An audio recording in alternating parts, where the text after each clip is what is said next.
माझे नाव समीर, वय 24 वर्ष. मी एका छोट्या गावातून मुंबई जवळच्या या भागात काम शोधत आलो होतो. श्री देशमुख यांना सगळे मास्तर मानतात. त्यांच्या घरात मी कामाला लागलो. घर मोठे, सुंदर बाग आहे आणि आता सर्व सुविधा. मास्तर शाळेत शिकवतात आणि कधी कधी अतिरिक्त क्लासेस घेतात, म्हणून घरात बराच वेळ एकटेपणा असतो. मास्तरांची बायको अनु, वय साधारण 32-33 असेल. खूप देखणी, गोरीपान आणि नेहमी हसतमुख. तिच्यात एक वेगळी शांतता आणि प्रेमळपणा आहे. मी घरात आल्यापासून ती मला खूप चांगले वागवायची. समीर, चहा घे, जेवण कर, थकला असशील तर बस, असे म्हणायची. मी तिच्याकडे बघताना मनात एक वेगळा आनंद वाटायचा. पण मी स्वतःला नेहमी समजवायचो की ती माझी मालकीण आहे, मास्तरची पत्नी आहे, त्यामुळे फक्त आदर ठेवायचा. रोज सकाळी 7 वाजता मास्तर शाळेला निघून जायचे. मग अनु मागच्या अंगणात कपडे धुण्यासाठी यायची. ती साधी घरगुती गाऊन घालायची, काम सोपे व्हावे म्हणून. गाऊन कमरेला नीट अडकवून घ्यायची. मी बागेत पाणी घालत असे, झाडांना खत घालत असे किंवा इतर कामे करत असे, तेव्हा माझी नजर अधूनमधून तिकडे जायची. तिचे ओले हातपाय, पाण्याने भिजलेले केस आणि तिचे ते हलके हसणे मला काहीतरी वेगळे वाटायचे. पहिल्या काही दिवसांत मी मुद्दामून दुसरीकडे बघायचो, पण हळूहळू सवय झाली. ती कपडे घासताना, पाणी ओतताना, कधी कधी गाणी गुणगुणत बघणे मला आवडू लागले. तिच्या हालचालीत एक नैसर्गिक सौंदर्य होतं. मी मनात विचार केला, समीर, काय करतोयस? ती दुसऱ्याची बायको आहे, हे बरोबर नाही. पण तरीही रोज त्या वेळी बागेत जाण्याची सवय लागली. एक सकाळ खूप आठवणीत राहिली. पावसाने थोडे थंड वातावरण होते. अनु नेहमीप्रमाणे कपडे धुत होती. तिचे केस ओले झाले होते. गाऊन पाण्याने थोडा भिजला होता. मी दूर उभा राहून बघत होतो. तिने अचानक वर बघितले आणि आमची नजरानजर झाली. मी घाबरलो. लगेच झाडाकडे बघायला लागलो, पण ती हसली.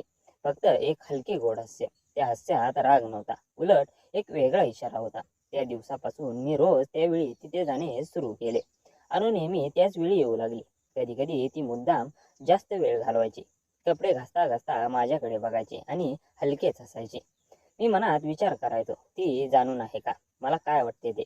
माझ्या मनात गोंधळ सुरू झाला. दिवसभर तिची आठवण यायची. रात्री झोपताना तिचे हसणे, तिची प्रेमळ वागणूक, तिचा एकटेपणा सगळे घोळत राहायचे. मी स्वतःला विचारायचो, हे काय होत आहे? मी तिच्याकडे आकर्षित होतोय का? शारीरिक आकर्षण तर होतेच, पण त्यापेक्षा जास्त तिचे व्यक्तिमत्व मला खेचायचे. ती किती कष्ट करते, घर सांभाळते, मास्तरच्या व्यस्त दिनक्रमातही सगळे व्यवस्थित ठेवते. मला तिची काळजी वाटू लागली. तिला एकटी वाटते का? मास्तर घरी येतात तेव्हा ती किती आनंदी असते, पण मी बघतो की तिच्या डोळ्यात कधी कधी एकटेपणाची छाया असते. 10-12 दिवस असेच गेले. एक दिवस सकाळी मी बागेत काम करत होतो. अनु कपडे धुत होती. आज तिचा चेहरा थोडा वेगळा दिसत होता. तिने एकदम माझ्याकडे बघितले आणि हाताने हलकेच इशारा केला, इकडे. माझे हृदय जोरजोरात धडधडू लागले. पाय थरथर कापत होते. मी आजूबाजू बघितले, कुणी नव्हते. हळूच तिच्या जवळ गेलो. समीर, रोज इथे काय बघतोस? तिने हलक्या पण प्रेमळ आवाजात विचारले. तिचा चेहरा थोडा लाल झाला होता. मी थोडा घुटमळलो. मी बागेचे काम करत होतो. तिने हसत हसत म्हटले, खोटे बोलू नकोस, मला समजते. पण राग आला नाही, उलट मला बरे वाटते.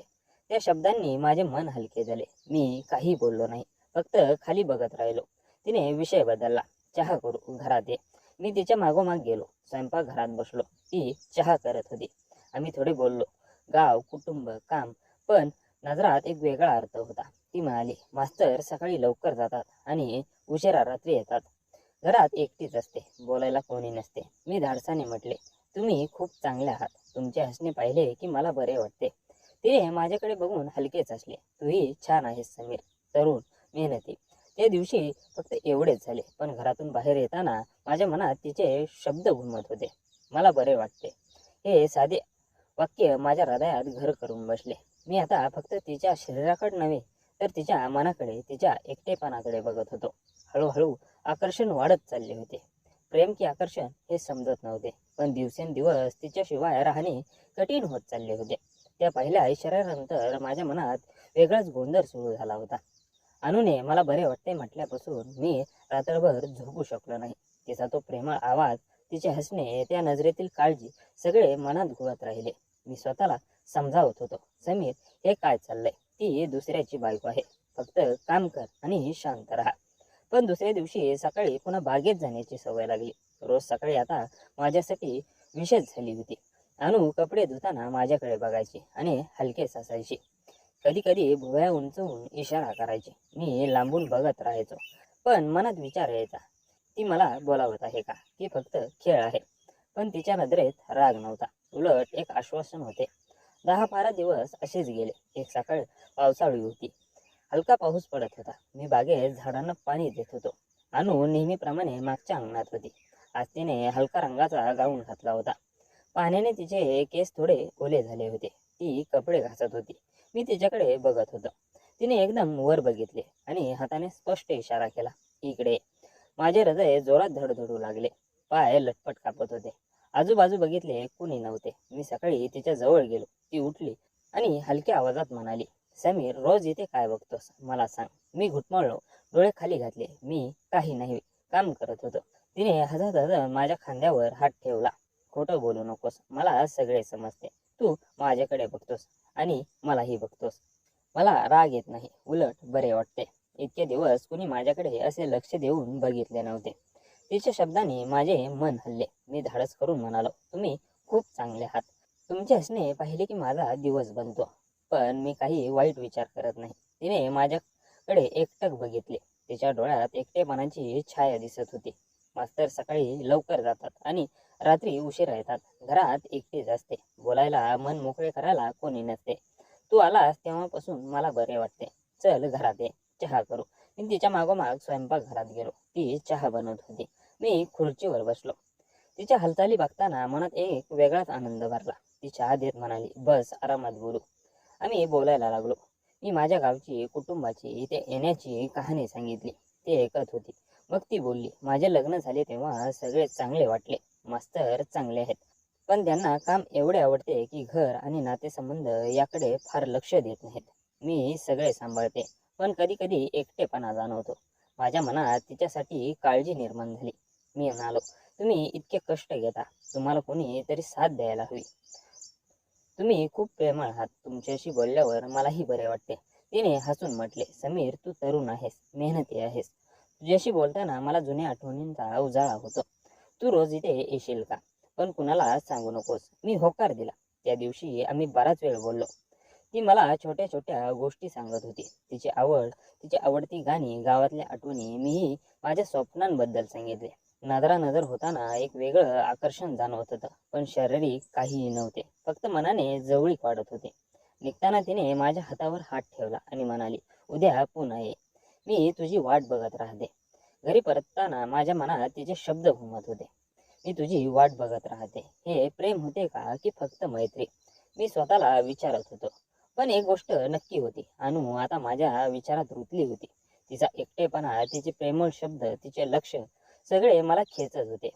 पुढचे काही दिवस आमचे हे लपून भेटणे सुरू राहिले. कधी कधी चहाच्या निमित्ताने, कधी बागेत काम करताना आम्ही जास्त बोलू लागलो. ती मला सांगायची, समीर, तुझ्याशी बोलल्यावर मला नवीन ऊर्जा मिळते. मी तिला सांगायचो, तुम्ही माझ्यासाठी विशेष आहात. हळूहळू आकर्षण भावनिक होत चालले होते. मी तिच्या मनाची काळजी घेऊ लागलो. तिला हसवण्यासाठी छोटे छोटे प्रयत्न करू लागलो. तीही माझ्यासाठी खास जेवण बनवायची किंवा आवडते गाणे ऐकवायची. आमचे नाते हळूहळू खोल होत चालले होते. प्रेमाची पहिली पावले पडत होती, पण अजूनही फक्त मनाने. या दिवसानंतर आमचे भेटणे नियमित झाले. मास्तर सकाळी लवकर निघून गेल्यावर मी बागेचे काम आटपून अनुच्या घरात येऊ लागलो. ती नेहमी दारातच वाट बघत असायची. समीर आलास असे म्हणत तिच्या चेहऱ्यावर वेगळाच आनंद उमटवायचा. आम्ही स्वयंपाकघरात किंवा दिवाणखान्यात बसून बोलायचो. सुरुवातीला फक्त चहा आणि सामान्य गप्पा, पण हळूहळू आमचे बोलणे खोल होत गेले. एक दिवस पाऊस जोरात होता. बाहेर पाऊस पडत होता आणि घरात एकटी बसलेली अनु कंटाळली होती. मी आत आलो तेव्हा ती खिडकीजवळ उभा होती. आज बागेचे काम राहू दे समीर, बस इथे, तिने सांगितले.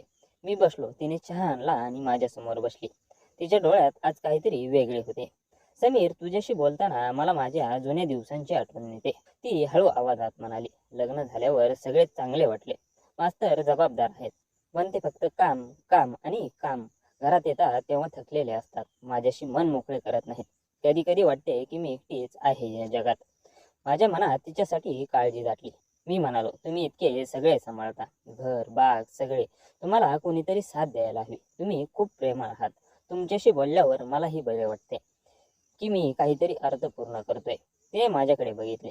तिच्या डोळ्यात पाणी तरळले. तू आलास तेव्हापासून मला बरे वाटते समीर. तुझ्या नजरेत एक काळजी दिसते, एक आदर दिसतो. इतके दिवस मला असे कोणी समजून घेतले नव्हते. मी धाडस करून तिचा हात हातात घेतला. तिचा हात थोडा थरथरत होता. मी तुमच्यासाठी नेहमी इथे आहे. तुम्हाला एकटे वाटून देणार नाही. आम्ही काही वेळ हातात हात घालून बसलो. शांतता होती, पण ती शांतता खूप बोलली. माझ्या मनात विचार येत होता, हे प्रेम आहे का, की फक्त सहानुभूती? पण तिच्याजवळ बसल्यावर मला इतकी शांती का मिळते? पुढचे काही दिवस आम्ही फक्त जास्त जवळ आलो नाही. ती मला आपल्या आवडी सांगायची, आवडते गाणे, आवडते पदार्थ, गावातल्या आठवणी, मीही माझ्या स्वप्नांबद्दल, माझ्या कुटुंबाबद्दल, इथे येण्याच्या संघर्षाबद्दल. ती ऐकताना माझ्या डोळ्यात बघायची आणि हसायची. समीर, तू खूप चांगला आहेस, तरुण आहेस, विचार परिपक्व आहेस, असे म्हणायची. एक सकाळ आम्ही बागेत एकत्र काम करत होतो. ती फुलांना पाणी देत होती आणि मी झाडांची काळजी घेत होतो. तिने अचानक म्हटले, समीर, तुला मी आवडते का? मी थबकलो. हृदय जोरात धडधडू लागले. हो, खूप आवडता. फक्त तुमचे हसणे पाहिले तरी माझा दिवस सुरू होतो. तुझ्याशिवाय आता हे दिवस कसे काढायचे हे समजत नाही. तिने लाजून हसले. मलाही तुझी आठवण येते रे. रात्री झोपताना तुझ्या बोलण्याची आठवण येते. मास्तर चांगले आहेत, पण तुझ्याशी एक वेगळी ऊब आहे. तू मला समजून घेतोस. त्या दिवशी आम्ही पहिल्यांदा एकमेकांना मिठी मारली. फक्त प्रेमळ मिठी. तिच्या शरीरातून एक ऊब मिळाली. मी तिच्या पाठीवर हात फिरवला. ती माझ्या छातीवर डोकं टेकून उभी राहिली. समीर, हे बरोबर आहे का? तिने हळूच विचारले. मी म्हणालो, मला माहीत नाही, पण तुमच्याशिवाय राहत नाही. मी तुम्हाला दुखावणार नाही. आमचे नाते हळूहळू भावनिक होत चालले होते. मी तिला छोट्या छोट्या गोष्टी आणून द्यायचो. तिची आवडीची फुले, आवडीची चॉकलेट. ती माझ्यासाठी खास जेवण बनवायची. आज तुझ्यासाठी विशेष केले आहे असे म्हणायचे. आम्ही एकमेकांच्या मनातील गोष्टी शेअर करू लागलो. तिचा एकटेपणा, माझा संघर्ष, आमचे स्वप्न, सगळे मन मोकळेपणाने बोलू लागलो. माझ्या मनात अजूनही द्वंद्व होता. ती दुसऱ्याची बायको आहे, हे पुढे कुठे जाईल? पण तिच्या प्रेमळ शब्दांनी, तिच्या नजरेतल्या काळजीने सगळे गोंधळ दूर केले. मी तिला फक्त शारीरिक आकर्षण नव्हे, तर तिच्या पूर्ण व्यक्तिमत्वाने प्रेम करू लागलो. तिची काळजी, तिचे हसणे, तिचा समजूतदार वागणूक सगळे माझ्या हृदयात रुतले. एका संध्याकाळी आम्ही दिवाणखान्यात बसलो होतो. तिने माझ्या हाताला स्पर्श केला आणि म्हणाली, समीर, तू माझा आधार आहेस. तुझ्यामुळे मला नवीन जीव आला आहे.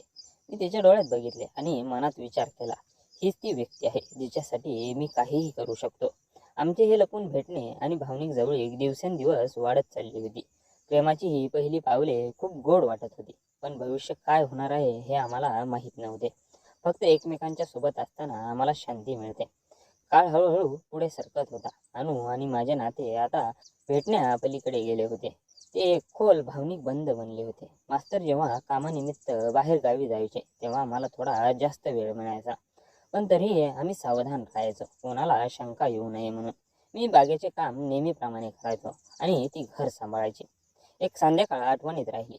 मास्तर 2 दिवसासाठी मुंबईला गेले होते. अनुने मला घरात बोलावले. आम्ही दिवाणखान्यात बसलो. तिने चहा आणि बिस्किट खाऊ घातले. तिचा चेहरा आज थोडा उदास दिसत होता. समीर, कधी कधी खूप भीती वाटते, ती हळू आवाजात म्हणाली. मी काय करत आहे? मास्तर चांगले आहेत, त्यांनी कधीही मला दुखवले नाही, पण तुझ्याशिवाय आता मला राहत नाही. तुझ्या बोलण्याने, तुझ्या काळजीने मला नवीन जीवन मिळाले आहे. मी तिचा हातात हात घेतला आणि म्हणालो, मीही रोज स्वतःला विचारतो, हे बरोबर आहे का? पण जेव्हा तुमच्याशी बोलतो, तुमचे हसणे पाहतो, तेव्हा सगळे गोंधळ दूर होतात. तुम्ही माझ्यासाठी फक्त एक आकर्षण नाहीत, तुम्ही माझे मन, माझी शांती आहात. मी तुम्हाला कधीही सोडणार नाही. तिने माझ्या छातीवर डोकं टेकवले. आम्ही बराच वेळ असे शांत बसलो. तिच्या केसातून येणारा हलका सुगंध आणि तिची ऊब, हे सर्व मला जाणवत होते. मला जगातील सर्वात मोठी शांती मिळत होती. मी तिच्या पाठीवर हात फिरवत होतो. अनु, मी तुला अनु म्हणू का? तिने हसून मान डोलावली. हो समीर, पण माझी अनुमान. त्या दिवसापासून आमचे बोलणे अधिक खोल झाले. मी तिला छोट्या छोट्या गोष्टी आणून द्यायचो. तिची आवडती फुलं, एक एक छोटीशी कार्ड ज्यात मी काही ओळी लिहायचो किंवा तिच्या आठवणींचे गाणे ऐकायचो. ती माझ्यासाठी खास पदार्थ बनवायची. आज तुझ्यासाठी विशेष केले आहे समीर, असे म्हणत ती मला रोज जेवायला लावायची. आम्ही एकमेकांच्या स्वप्नांबद्दल बोलायचो. मी तिला सांगायचो की एक दिवस मी स्वतःचे काहीतरी करेन आणि तिला खूप सुखी ठेवेन. ती हसायची आणि म्हणायची, तू आहेस म्हणूनच मी सुखी आहे, पण सगळे गोड नव्हते. कधी कधी भीती वाटायची. एक दिवस मास्तर लवकर घरी आले. मी घाईघाईने बागेत काम करत होतो. अनुने सामान्य वागणूक केली, पण तिच्या डोळ्यात काळजी दिसत होती. रात्री तिने मला गुपचूप फोन केला. समीर, आज जवळजवळ शंका आली होती. आपल्याला जास्त सावधान राहावे लागेल. मी तिला धीर दिला. काळजी करू नको अनु, मी नेहमी तुझ्या सोबत आहे. जे होईल त्याला एकत्र सामोरे जाऊ. त्या प्रसंगानंतर आमचे प्रेम अधिक मजबूत झाले. आम्ही एकमेकांना भावनिक आधार देऊ लागलो. ती रडत असली तरी मी तिला समजवायचो. मी कंटाळलो तर ती माझा कंटाळा दूर करायची. समीर, तू माझा आधार आहेस, ती म्हणायची. मी उत्तर द्यायचो, आणि तू माझी प्रेरणा आहेस अनु. आमचे अंतरंग क्षण खूप सुंदर होते. आम्ही हातात हात घालून बसायचो, एकमेकांचे मन ऐकायचो, आणि कधी कधी शांततेत एकमेकांच्या जवळ राहायचो. मला तिच्यात पूर्णता जाणवायची. शारीरिक आकर्षणाने सुरू झालेले हे नाते आता खऱ्या प्रेमात रूपांतरित झाले होते. मी तिला फक्त तिच्या हास्यासाठी, तिच्या समजूतदार स्वभावासाठी, तिच्या एकटेपणा दिलेल्या साथीसाठी प्रेम करत होतो. एक दिवस ती मला म्हणाली, समीर, मला माहिती आहे भविष्य काय ठेवून आहे, पण आज जे आहे ते खरे आहे. तू मला दिलेली भावनिक पूर्तता मला कधीही विसरता येणार नाही. मी तिच्या डोळ्यात बघून उत्तर दिले, अनु, मी सदैव तुझ्यासोबत आहे, लपून का होईना, पण हे प्रेम खरे आहे. आपण एकमेकांना पूर्ण करतोय. आमचे हे नाते आजही सुरू आहे, लपलेले पण खूप घन आणि भावनिक. मास्तरच्या घरात मी अजूनही काम करतो. माझे खरे घर अनुच्या हृदयात आहे. हे प्रेम आम्हाला शिकवते की खरी ओढ मनाची असते, शरीराची नव्हे. आणि खरे प्रेम कधीही चुकीचे नसते, ते फक्त समजून घेण्याची गरज असते. मी अनु रोज मनात म्हणतो, तू माझी आहेस, मी तुझा आहे, आणि तीही नजरानजर होताना त्याच प्रेमाने असायची. ही कथा इथेच संपत नाही. आम्ही दोघे जोपर्यंत आहोत तोपर्यंत चालूच राहील. मित्रांनो, मला आशा आहे की तुम्हाला आमची कथा आवडली असेल. जर तुम्हाला कथा आवडली असेल तर व्हिडिओला लाईक करा. चॅनलवर नवीन आला असाल तर चॅनलला सबस्क्राईब करा. आणि हो, कृपया नोटिफिकेशन बेल दाबायला अजिबात विसरू नका, जेणेकरून पुढील अपडेट सर्वप्रथम तुम्हाला मिळेल. आपण संपूर्ण कथा वाचली, ऐकली त्याबद्दल आपल्या सर्वांचे मनापासून आभार.